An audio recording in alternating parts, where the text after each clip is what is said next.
I pulled into my driveway after 3 exhausting days at a work conference in Chicago, looking forward to Max's excited barking and tail wagging that always greeted me home. But silence filled the air as I stepped out of my rental car.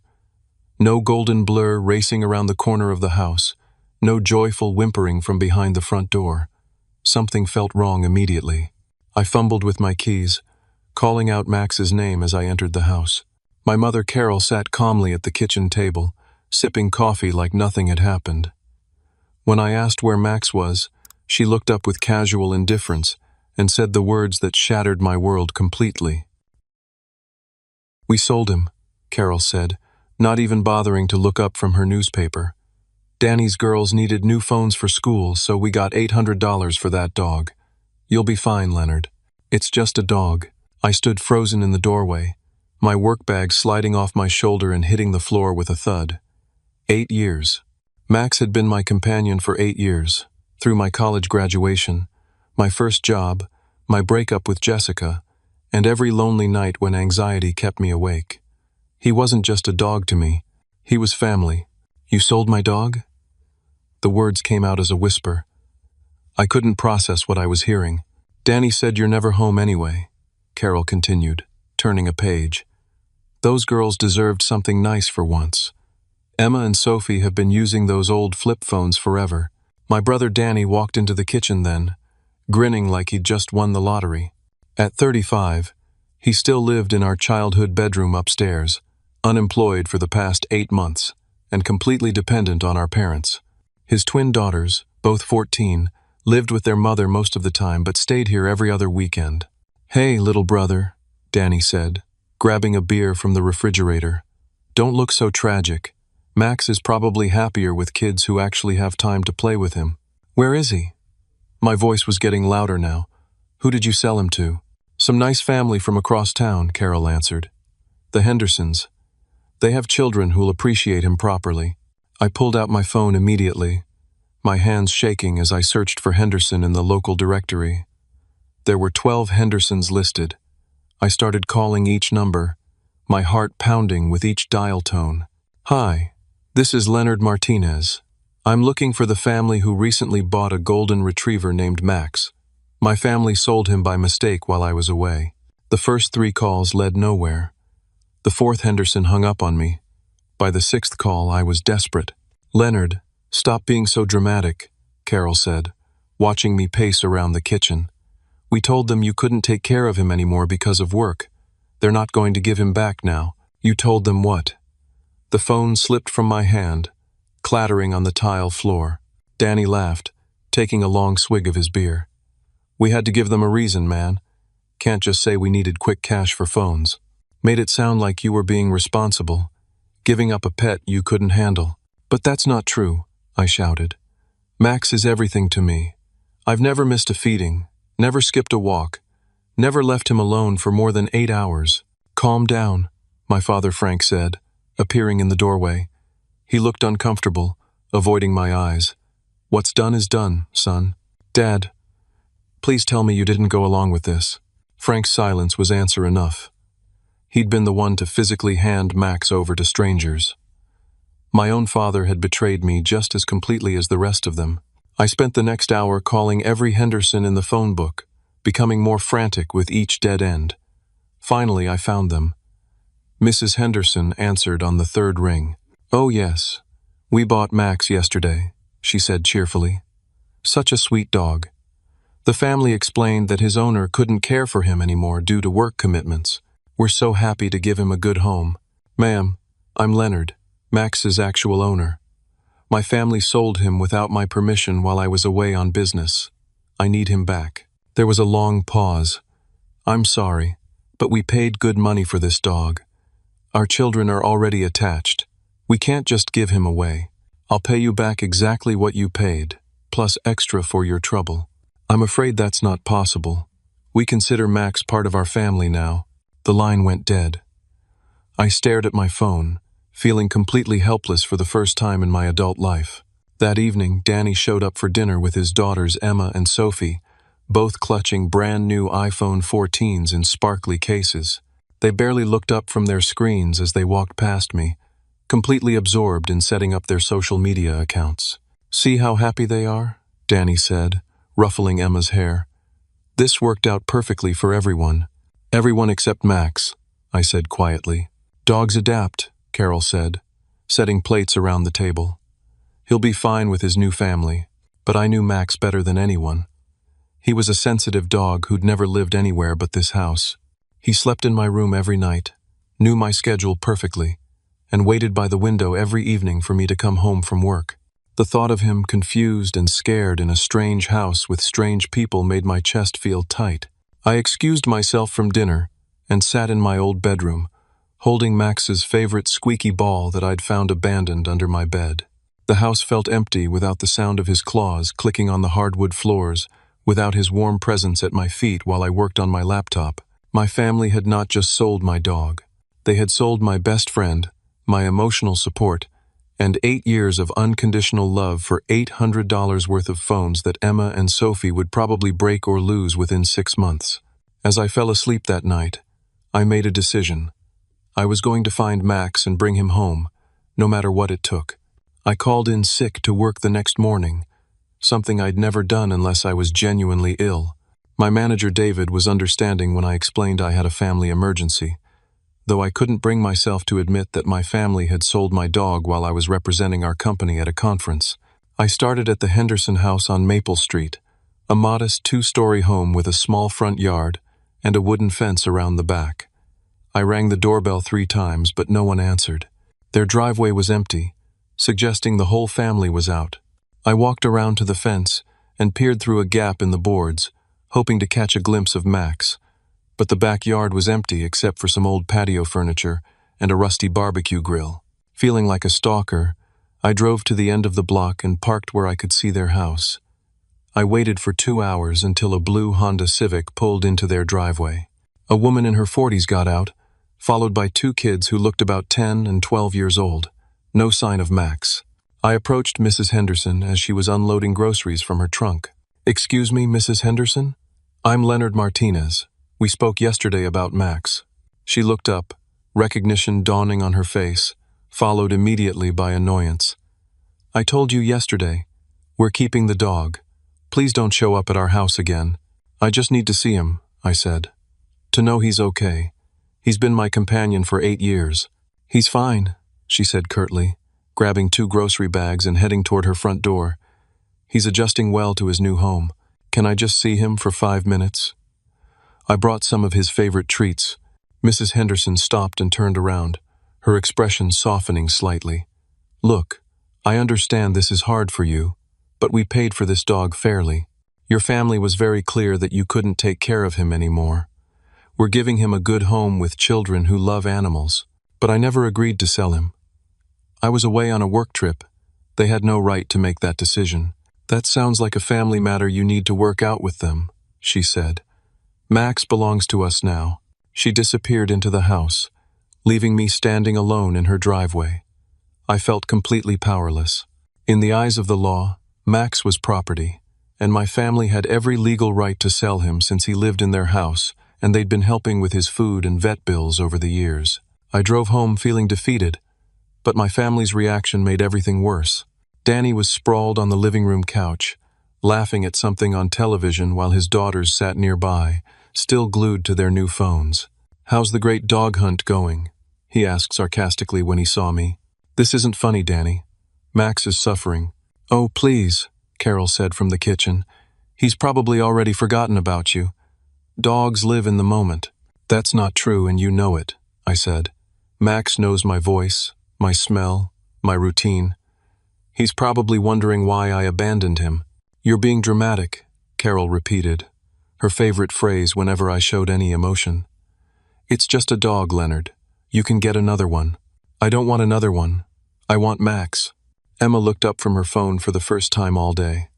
"Mom says you're being weird about a dog," she said to me. "Why don't you just buy a puppy or something?" I stared at my 14-year-old niece, realizing she had no concept of the bond between a person and their pet.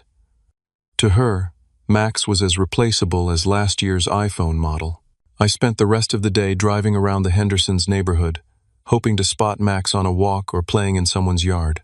I posted on every local Facebook group and community forum I could find, sharing Max's picture and explaining the situation.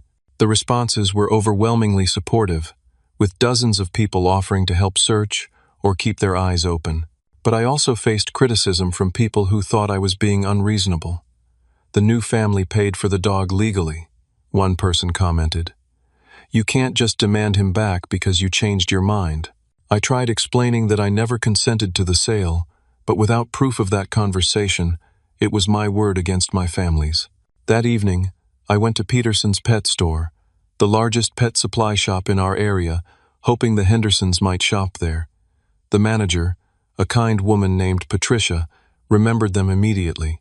"Oh yes, the family with the golden retriever," she said. "They were in here yesterday buying supplies. Seemed like nice people." "What kind of supplies did they buy?" I asked. Patricia looked thoughtful. "Basic stuff. A collar, some food, a few toys." The kids seemed excited about having a dog. "Did they ask any questions about care or training?" "Not really. They seemed to know what they were doing." I thanked Patricia and left, feeling slightly relieved that the Hendersons were at least buying supplies for Max.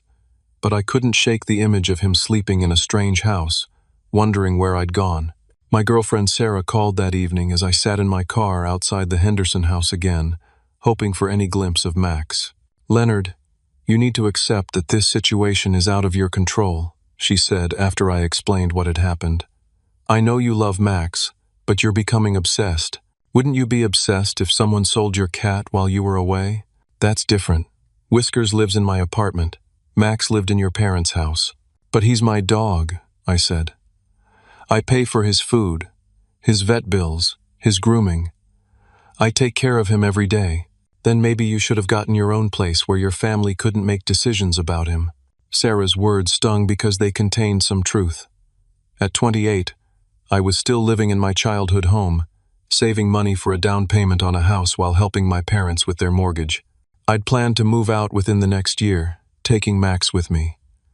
Now it felt like that plan had died along with everything else. When I got home that night, I found Max's favorite rope toy in the garage trash can.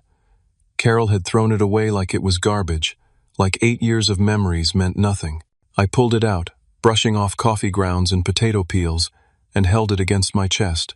Frank appeared in the garage doorway, looking more uncomfortable than I'd ever seen him. "Son, I need to tell you something," he said quietly. "Your mother and Danny, they've been planning this for weeks." "What do you mean?" "They have a group text chat without you. They've been discussing selling Max since last month, waiting for you to go out of town so they could do it without confrontation." The betrayal hit me like a physical blow. This wasn't a spontaneous decision made while I was away. This was a calculated plan to get rid of the most important thing in my life. "Why didn't you stop them?" Frank looked down at his feet. "Your mother can be very persuasive when she wants something. And Danny's been struggling financially since he lost his job. The girls needed phones for school. So you sacrificed my happiness for Danny's convenience? I thought you'd understand eventually. You're the responsible one, Leonard. You always land on your feet." "This time I won't," I said. "Not without Max." That night, I made a decision that would change everything. I wasn't just going to find Max. I was going to bring him home, no matter what it took.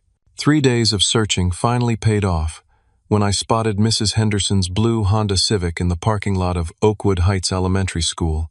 I waited until school let out, then followed them at a safe distance as they drove home. This time, when they pulled into their driveway, I heard something that made my heart race: barking. I parked across the street and watched as the Henderson kids ran into their house without a backward glance. But I could see movement in the backyard now, a golden shape pacing behind the wooden fence. I waited until the family went inside, then approached their back fence from the alley behind their house. Through a gap in the boards, I saw him. Max was there, but he looked wrong. His normally glossy golden coat was dull and matted. He'd lost weight. His usual energetic demeanor had been replaced by listless pacing around a small doghouse. "Max," I whispered through the fence. His head snapped up immediately. He knew my voice. He rushed to the fence, whimpering and pawing at the boards that separated us. I stuck my fingers through the gap, and he licked them frantically, his whole body trembling with excitement and confusion. "I'm going to get you out of here, buddy," I promised. "I'm so sorry this happened." Max was chained to the doghouse with about 10 feet of slack, enough to move around a small area but not enough to explore the yard or find proper shelter. There was a metal food bowl near the doghouse, but it was empty except for some stagnant water with leaves floating in it. I took pictures with my phone, documenting the conditions. Max looked malnourished and stressed, nothing like the healthy, happy dog I'd left just 5 days ago. I waited until evening, then knocked on the Hendersons' front door. Mr. Henderson answered this time, a large man in his 50s with graying hair and suspicious eyes. "You're the guy who keeps bothering my wife about our dog," he said before I could introduce myself. "Sir, I just saw Max in your backyard, and I'm concerned about his condition. He's lost weight and appears to be chained up constantly." "That dog is fine," Mr. Henderson said firmly. "He's getting used to his new home. I'd like to offer you double what you paid for him. $1,600. Cash." Mr. Henderson's expression hardened. "He's not for sale. We bought him fair and square, and our kids are attached to him now. Your kids don't seem to be spending any time with him. He's been alone in the yard every time I've driven by. Are you stalking our house?" Mr. Henderson stepped closer, his voice rising. "Because if you don't stop harassing my family, I'm calling the police. I just want my dog back. He's not adapting well to this situation." "Your dog? According to your family, you couldn't take care of him anymore. We're doing you a favor by giving him a good home." "That's not true. My family lied to you. I never agreed to sell Max." Mr. Henderson laughed harshly. "Sounds like you need to work out your family problems somewhere else. Stay away from our property." He slammed the door in my face, leaving me standing on his porch feeling more helpless than ever. I drove home in a rage, ready to confront my family about the lies they'd told the Hendersons. But when I walked into the house, I found Danny and his daughters in the living room, the girls showing off their new phones to Carol and Frank like they'd won the lottery. "Look, Grandma," Emma said, holding up her phone. "I can take videos and put filters on them and share them with all my friends." "That's wonderful, sweetheart," Carol said, beaming at her granddaughter. "Uncle Leonard," Sophie called out when she saw me, "look at my new phone. Dad got it for us with money from selling that old dog." The casual way she said it, like Max was just some object they'd cleaned out of the garage, made my vision blur with anger. "That old dog was my best friend," I said quietly. "Don't be so dramatic," Danny said, not looking up from his own phone. "Dogs are replaceable. Family is forever." "You're not acting like family," I shot back. "We are family," Carol said. "And family looks out for each other. Those girls needed phones more than you needed that dog. Max isn't just a want, Mom. He's my emotional support animal. He helps me deal with anxiety and depression. You know this." Frank looked up from the television. "Maybe it's time you learned to deal with those things on your own, son. You're almost 30 years old." The lack of empathy in his voice was devastating. These people who claimed to love me had no understanding of what they'd taken away. To them, Max was just an inconvenience that had been converted into something useful. That night, I called my cousin Jake, the only family member who'd ever understood me. Jake lived 2 hours away, and had always been the rebel of the family, the one who called out Frank and Carol when they were being unreasonable. "They did what?" Jake said when I explained the situation. "That's insane, Leonard. Even for them, that's insane." "I don't know what to do," I admitted. "The Hendersons won't sell him back, and my family thinks I'm being dramatic." "You're not being dramatic. If someone sold my dog while I was away, I'd lose my mind. Want me to drive down there and talk some sense into them?" "I don't think talking is going to work anymore." Jake was quiet for a moment. "What's the dog's condition like? Is he being treated well?" I described what I'd seen in the backyard, and Jake's tone became serious. "That sounds like neglect, cousin. If you can document that they're not providing proper care, you might have grounds to get him back." "How?" "Animal control, for starters. And if they're planning to resell him, that might be considered animal trafficking depending on how they acquired him." For the first time in days, I felt a spark of hope. Maybe there was a way to save Max that didn't involve begging or pleading with people who'd already made up their minds. I spent the rest of the night researching animal welfare laws in our state. learning about documentation requirements and complaint procedures. If the Hendersons weren't going to return Max willingly, I'd find another way to bring him home.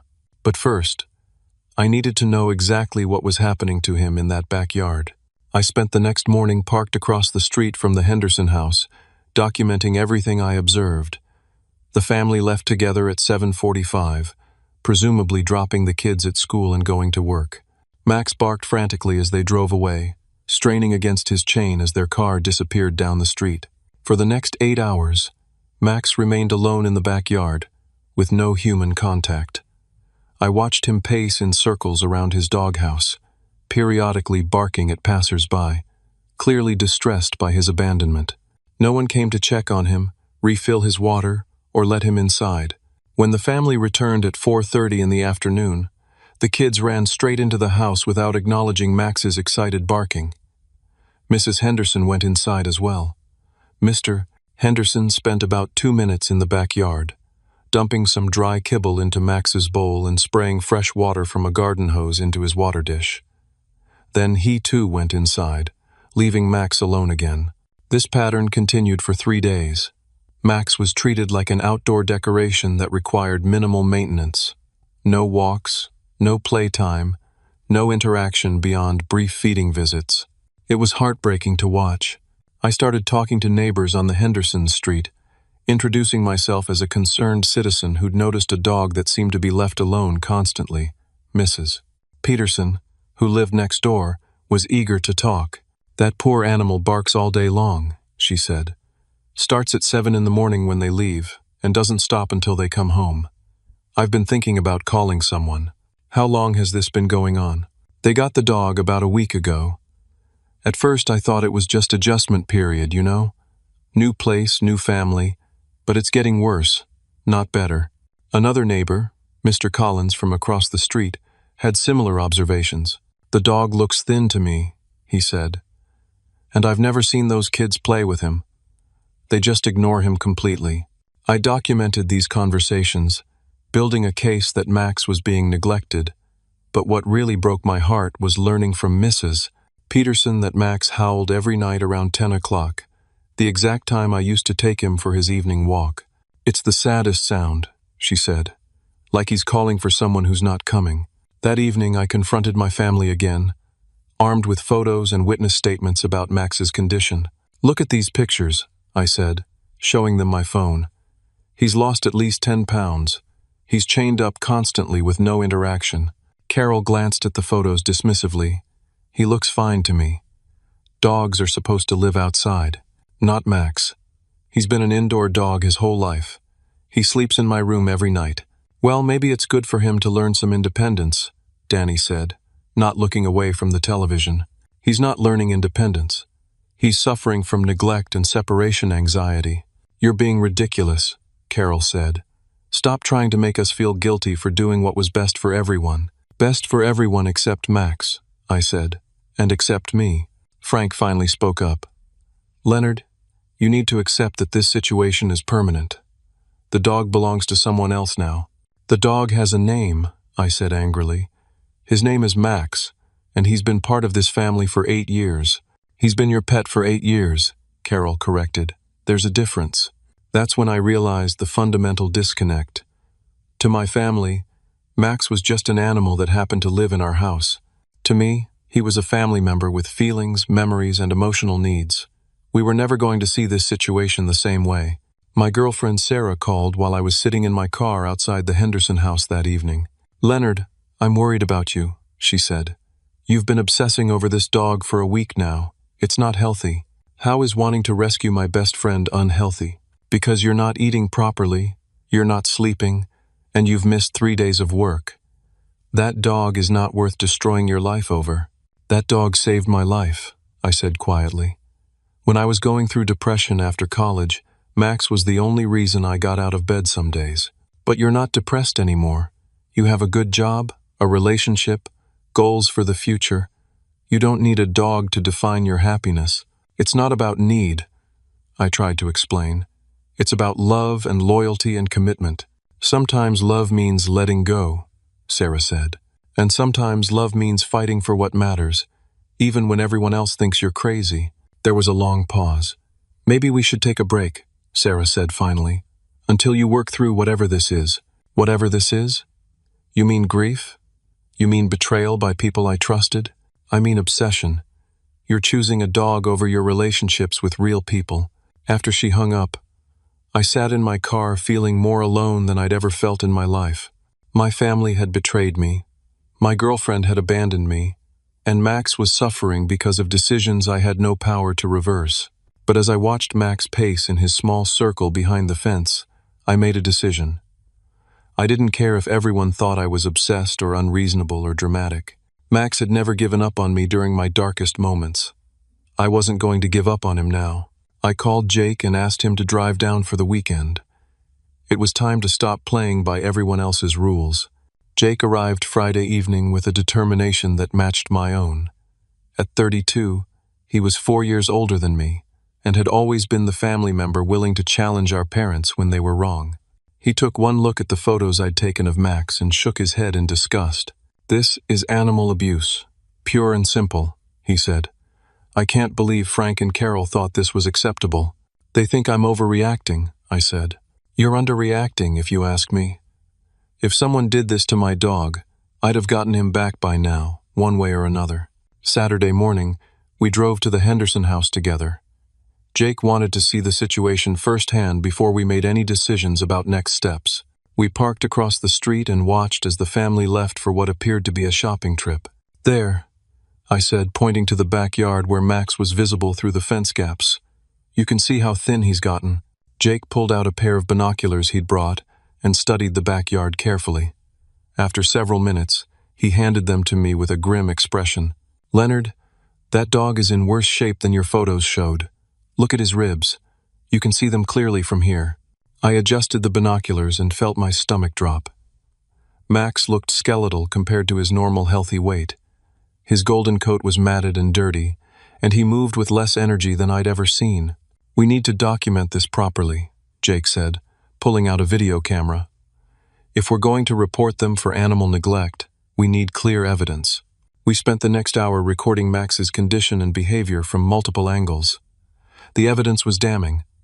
Max appeared malnourished, stressed, and completely isolated from human contact. "The question is," Jake said as we reviewed the footage, "do we go through official channels or take direct action?" "What do you mean by direct action?" "I mean we get your dog back today, right now, while they're out." "That would be stealing." "No, that would be rescue. There's a difference." Jake had always been more decisive than me, more willing to bend rules when the situation demanded it. But I'd never considered simply taking Max back. What if they call the police? Let them. We have documentation of neglect. Any reasonable person would understand why we acted. I thought about it for several minutes, weighing the risks against the certainty that Max was suffering more with each passing day. "How would we even do it?" I asked. "Simple. We wait for them to leave again. Then we ask one of the neighbors for help, offer to pay them to let us into the yard to get your dog back." It sounded crazy, but as I watched Max through the fence, listlessly lying by his empty food bowl, crazy started to seem reasonable. The Hendersons returned from their shopping trip around noon, and we decided to come back later when they went out for dinner. In the meantime, Jake and I visited 3 different neighbors on their street, explaining that I was Max's original owner and showing them evidence of the dog's declining condition. Mrs. Peterson was immediately sympathetic. "I was wondering when someone would do something about that poor animal," she said. "Those people don't deserve to have a dog." Mr. Collins was more cautious, but agreed that Max appeared to be suffering. "If you can prove he belonged to you originally, I don't see why you shouldn't take him back," he said. The third neighbor we spoke with, a teenager named Tyler, who lived 2 houses down from the Hendersons, was the most helpful. "I've been watching that whole situation," Tyler said. "My mom's been saying we should call animal control. Those people never walk that dog or play with him or anything. Would you be willing to help us get him back?" Jake asked. Tyler looked interested. "What did you have in mind?" Jake explained our plan, and Tyler agreed to help for $200. His parents were out of town for the weekend, leaving him home alone, so he could act without having to explain himself to adults. The Hendersons usually go out for dinner on Saturday nights around 6, Tyler said. They're always gone for at least 2 hours. We waited. At exactly 6:15, the Hendersons' car pulled out of their driveway and disappeared down the street. Jake, Tyler, and I walked quickly to the backyard gate. "Max," I called softly through the fence. His reaction was immediate and heartbreaking. He started whimpering and pawing at the fence, recognizing my voice and becoming increasingly agitated with excitement. Tyler unlocked the gate from his side yard, which connected to the Hendersons' backyard through a gap in the fence line. The moment I stepped into that yard, Max went absolutely wild with joy. He jumped on me, licked my face, and made sounds I'd never heard him make before. A combination of whimpering, barking, and what could only be described as crying. "Hey, buddy," I said, kneeling down and hugging him close. "I'm so sorry this happened to you." Up close, his condition was even worse than it had appeared from a distance. He'd lost at least 15 pounds. His collar was too loose, and his coat felt rough and dry. But worse than his physical condition was his emotional state. He was trembling uncontrollably, desperate for attention and affection. Jake was documenting everything with his camera while I unclipped Max's chain and attached his old leash that I'd brought from home. "We need to move fast," Jake said. "Tyler, can you lock that gate again after we leave?" "No problem," Tyler said. But then his expression changed. Guys, we have a problem." I looked up to see headlights turning into the Hendersons' driveway. They were home early. "Go, go, go," Jake whispered urgently, but it was too late. Mr. Henderson was already getting out of his car, and he could see us in his backyard through the kitchen window. "Hey!" he shouted, running toward the back door. "What are you doing in my yard?" I picked up Max, who was still trembling with excitement, and headed for Tyler's yard. But Mr. Henderson was faster than I expected. He caught up with us just as we reached the gate. "Put that dog down right now," he demanded. "You're stealing my property." "I'm rescuing my dog from neglect," I said, not stopping. "Tyler, you're in big trouble," Mr. Henderson said to the teenager. "I'm calling your parents and the police." "Go ahead," Tyler said defiantly. "My parents will want to see the videos of how you've been treating this dog." Mrs. Henderson and the kids had come outside now, drawn by the commotion. "Mom, what's happening?" the younger child asked. "This man is trying to steal our dog," Mrs. Henderson said. "This man is trying to save his dog from abuse," Jake corrected, stepping between me and Mr. Henderson. I kept walking toward my car with Max in my arms, but I could hear the argument escalating behind me. By the time I reached the street, both families were shouting, and neighbors were starting to come outside to see what was happening. Jake caught up with me just as I was putting Max into my car. "Drive," he said. "I'll deal with this." But I couldn't leave Jake to face the consequences alone, and I realized that running away would only make us look guilty. "No," I said. "We're going to finish this right here, right now." I turned to face the Hendersons, still holding Max protectively in my arms. "You want to call the police?" I said. "Let's call them. Let's also call animal control and the local news. Let's have everyone see how you've been treating this dog." Mr. Henderson's confident expression faltered slightly. "We've been treating him fine." "Really? When was the last time you walked him? When was the last time your children played with him? When was the last time he was inside your house?" Mrs. Henderson looked uncomfortable. "Dogs are supposed to live outside." "Not this dog," I said. "This dog has slept in a climate-controlled bedroom every night for 8 years. This dog has never been chained up or left alone for more than a few hours at a time." More neighbors were gathering now, drawn by the commotion. Mrs. Peterson spoke up first. "I can confirm that dog has been barking constantly since they got him," she said. "And he looks much thinner than when they first brought him home." Mr. Collins nodded in agreement. "I was planning to call animal control myself.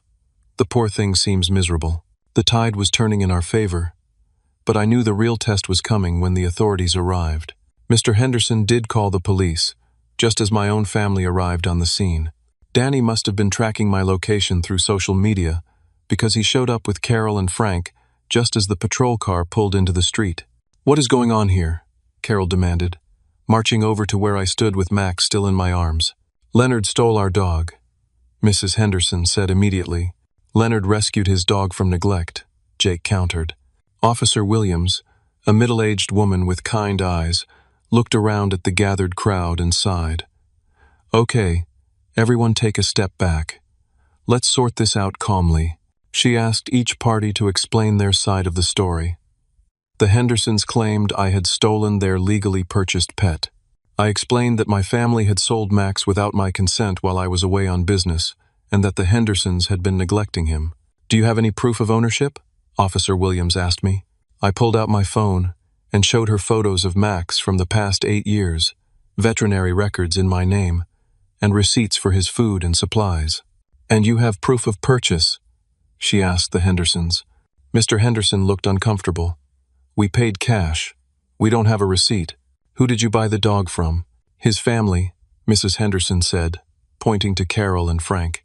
Officer Williams turned to my parents. Did you sell this dog to the Henderson family? We did, Carol said firmly. Leonard was unable to care for him properly due to work commitments. Is that true, sir? Officer Williams asked me. Absolutely not. I was away for 3 days at a mandatory work conference. I never agreed to sell Max, and I've been his primary caregiver for his entire life. He lives in our house, Frank said. We had every right to sell him. Officer Williams looked thoughtful. This seems like a family dispute rather than a theft issue. However, I'm concerned about the animal welfare allegations. Would you mind if I examine the dog's living conditions? The Hendersons reluctantly agreed, and we all walked to their backyard. Officer Williams took one look at the chain, the empty food bowl, and the small doghouse, then spent several minutes examining Max himself. This dog is significantly underweight, she said finally, and these living conditions are not adequate for a dog of this size and breed. We've only had him for a week, Mr. Henderson protested.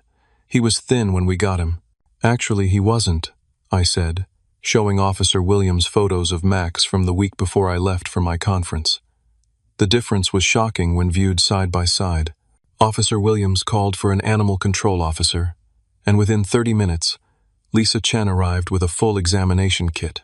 She spent 20 minutes checking Max's condition, taking photos and documenting everything she found.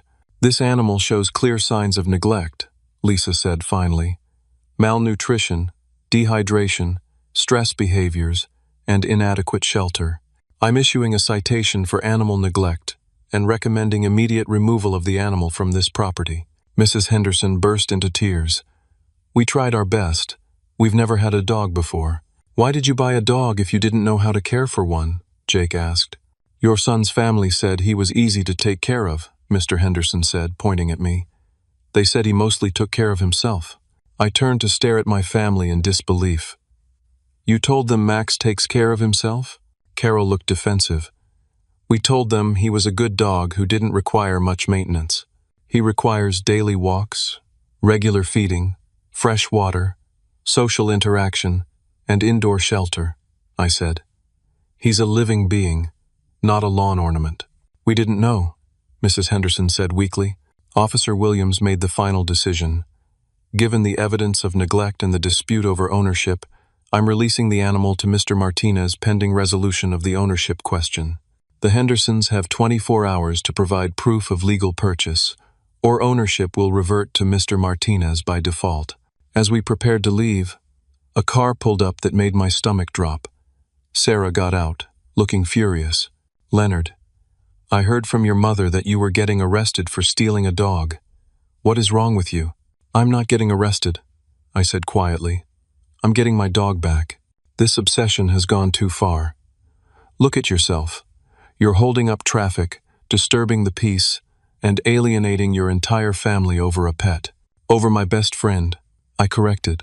Sarah looked around at the crowd of neighbors, police officers, and family members, all gathered because of what she clearly saw as my unreasonable behavior. I can't do this anymore, she said. When you decide to start acting like an adult instead of a crazy person, call me. She drove away, leaving me standing in the street with Max in my arms, feeling like I'd lost everything except the one thing that mattered most.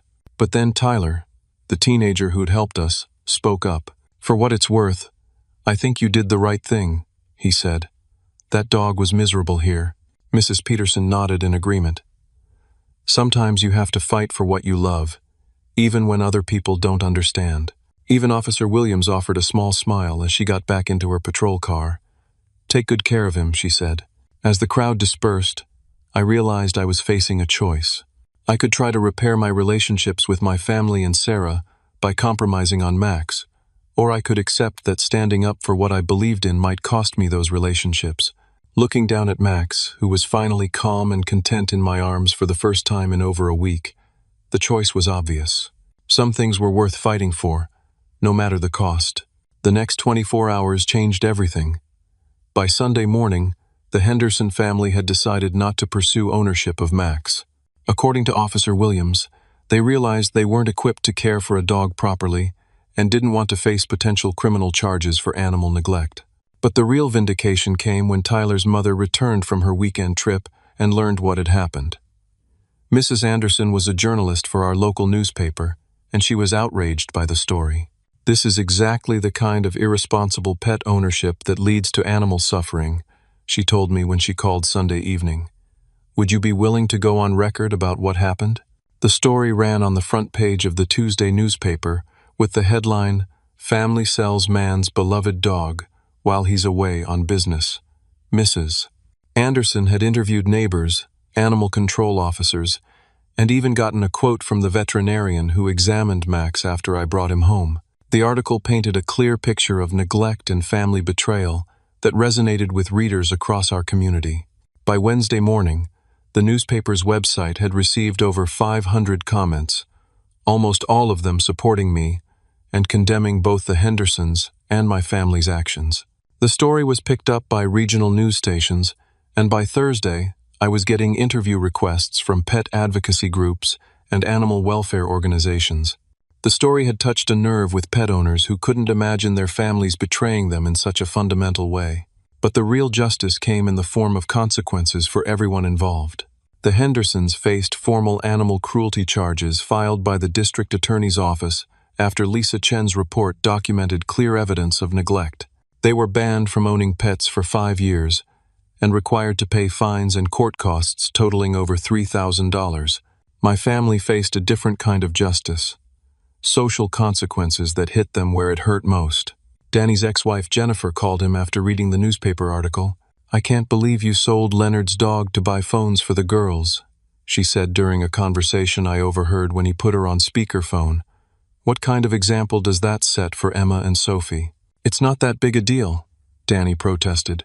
"It is a big deal. You taught them that it's okay to sell someone else's beloved pet for money. How would you feel if someone sold your car while you were out of town? That's different." "No, it's not. Emma and Sophie are going to return those phones, and you're going to figure out another way to buy them what they need." Jennifer hung up, leaving Danny staring at his phone in disbelief. Carol faced even worse consequences at her job. She worked as a receptionist at a veterinary clinic, and when her co-workers learned about what she'd done, the backlash was immediate and severe. "How could you work around animals every day and still think it was acceptable to sell your son's dog without his permission?" her supervisor, Dr. Martinez, asked during a meeting I learned about later from Frank. "I didn't think it was that serious," Carol said. "You didn't think it was serious to betray your son's trust and cause an animal to suffer neglect. Perhaps you should consider whether you're suited for a career in animal care." Carol was ultimately forced to take unpaid leave while the clinic decided whether her actions were compatible with their values and mission. Frank faced consequences in his social circles. He belonged to a men's bowling league where several members were dog owners, and when the story spread through their community, his teammates were not sympathetic. "How do you look at yourself in the mirror after doing something like that to your own son?" his bowling partner Pete asked him, according to Frank's own guilty confession to me later. But the most meaningful justice came from an unexpected source: Danny's daughters themselves. Emma and Sophie had been following the story online, reading comments from hundreds of people who were horrified by what their father and grandmother had done. They began to understand that they had been complicit in causing serious harm to both me and Max.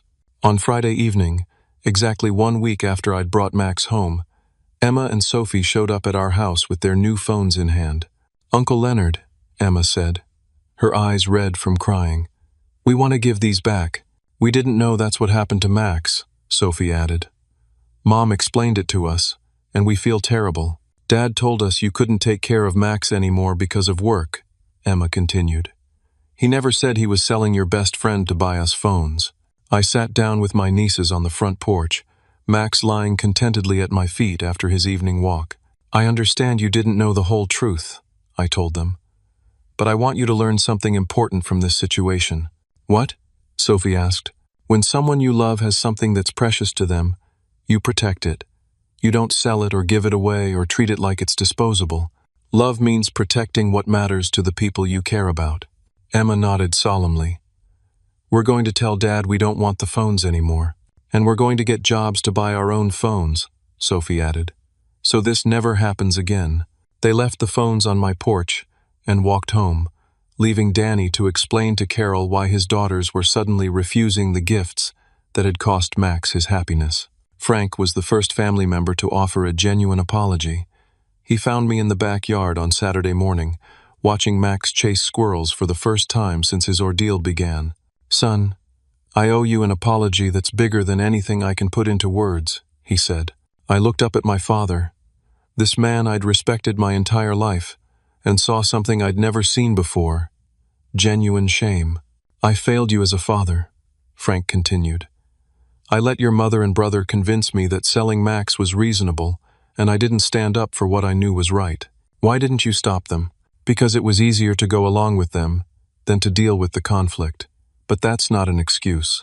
You trusted me to protect what mattered to you while you were away, and I betrayed that trust. Frank sat down next to me on the porch steps, watching Max play in the yard he'd missed so desperately. How can I make this right? He asked. You can't, I said honestly. Max suffered for a week because of decisions you made. I felt completely alone and betrayed by my own family. Some things can't be undone, but can they be forgiven? I thought about that question for a long time. Frank had made a terrible choice, but unlike Carol and Danny, he seemed to genuinely understand the magnitude of what had happened. Maybe, I said finally. But things can't go back to the way they were. Frank nodded. I understand. I just hope you'll give me a chance to prove that I've learned from this mistake. Carol took longer to come around. For 2 weeks after the newspaper story ran, she maintained that everyone was overreacting and that she'd done nothing wrong. But the social isolation she faced eventually wore her down. Her friends stopped inviting her to lunch. Her coworkers treated her coldly. Neighbors who had known her for years crossed the street to avoid talking to her. The community had decided that her actions were unforgivable, and she was experiencing the consequences of that judgment. Finally, on a rainy Tuesday evening, she knocked on my bedroom door where I was working on my laptop with Max sleeping at my feet. Leonard, can we talk? I looked up at this woman, who had raised me, who had taught me to walk and talk and read, and felt a complicated mixture of love and disappointment. What did you want to say? Carol sat down in my desk chair, looking older and more tired than I'd ever seen her. I wanted to say that I'm sorry, she said quietly. Not because everyone is mad at me, but because I hurt you in a way I never intended to hurt you. But you knew it would hurt me, I pointed out. That's why you did it while I was away, instead of talking to me about it first. You're right. I knew you'd say no, so I decided it was easier to ask for forgiveness than permission. Except you never asked for forgiveness. You told me I was being dramatic, and that I should get over it. Carol was quiet for a long moment, watching Max sleep peacefully on his dog bed. I think I convinced myself that you'd adjust, she said finally, that you'd realize it wasn't as important as I thought it was. But it was important. Max isn't just a pet to me, Mom. He's family. I understand that now. Watching how miserable you've been, seeing how happy he is to be home, reading all those comments from people who think I'm a monster, I understand now that I was wrong about everything. It was the first real apology she'd offered, and I could see the sincerity in her eyes. I don't know how to fix this, she continued. I don't know how to undo the damage I've done to our relationship. You start by accepting that Max is non-negotiable, I said. He's part of my life permanently, and anyone who wants a relationship with me needs to accept that. I accept that, Carol said immediately. I accept all of it. Danny was the last holdout, maintaining until the very end that he'd done nothing wrong. But when his daughters refused to speak to him for 3 days, and when his ex-wife threatened to limit his visitation rights if he didn't make amends, he finally appeared at my door. "I still think everyone overreacted," he said by way of opening, "but I'm sorry it turned out the way it did. It wasn't a real apology, but it was as close as Danny was capable of giving. I accepted it for what it was and moved on." The most unexpected consequence of the whole ordeal was a call I received from Dr. Martinez at Carol's veterinary clinic. "Mr. Martinez, I've been following your story in the news," she said. "I wanted to reach out because we're looking for someone with your passion for animal welfare to join our team." "What do you mean?" "We're creating a new position focused on community education and animal advocacy. After seeing how you fought for Max, I think you'd be perfect for the role." The job offer was unexpected, but felt like a sign that something positive could come from all the pain and conflict. I accepted the position and found my calling in helping other people navigate animal welfare issues and protect their beloved pets. 6 months later, I moved into my own apartment with Max, finally achieving the independence I'd been working toward. The ordeal had taught me that some relationships aren't worth preserving if they require you to compromise your core values. Sarah never called back, and I eventually realized that someone who couldn't understand my bond with Max wasn't someone I wanted to build a future with anyway. Jake became my closest family relationship, the one person who had stood by me when it mattered most. Frank and I rebuilt our relationship slowly, with new boundaries and a deeper understanding of what trust really meant. Carol worked hard to regain my respect, supporting my new career and even volunteering at animal shelters to better understand the world she'd dismissed for so long. Danny and I maintained minimal contact, enough to preserve family unity but not enough to risk further conflict. Emma and Sophie grew into thoughtful young women who learned early that actions have consequences and that protecting what others love is a fundamental part of caring about them. And Max? Max recovered completely from his ordeal, regaining his healthy weight and happy demeanor. He became something of a local celebrity after the news story, and I often brought him to community events as an example of the importance of responsible pet ownership. Every evening, as we walked through our neighborhood, I was reminded of how close I came to losing him forever. But I was also reminded of something more important. Sometimes the most valuable thing you can do is fight for what you love, even when everyone else thinks you're wrong. The bond between a person and their dog isn't something that can be reduced to dollars and cents or explained to people who've never experienced it. But it's real, and it's powerful, and it's worth defending. Max taught me that loyalty isn't just something you receive, it's something you give. And sometimes, giving loyalty means standing alone against everyone else in your life to protect what matters most. That's a lesson I'll carry with me forever, along with the knowledge that Max and I can face anything together, because we've already survived the worst thing I could imagine, being separated against our will. Now, sitting here in our own home, watching Max sleep peacefully in his favorite spot by the window, I know we'll never be apart again, and that makes everything we went through worth it. I'd love to hear from you about your own experiences.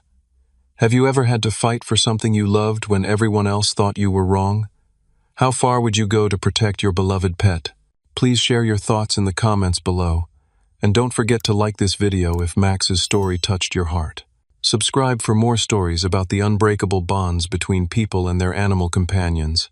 And share this video with anyone who understands that sometimes love means fighting battles that others can't comprehend. Thank you for listening to our story. And may you never have to face a choice between the people you love and the animals who love you unconditionally.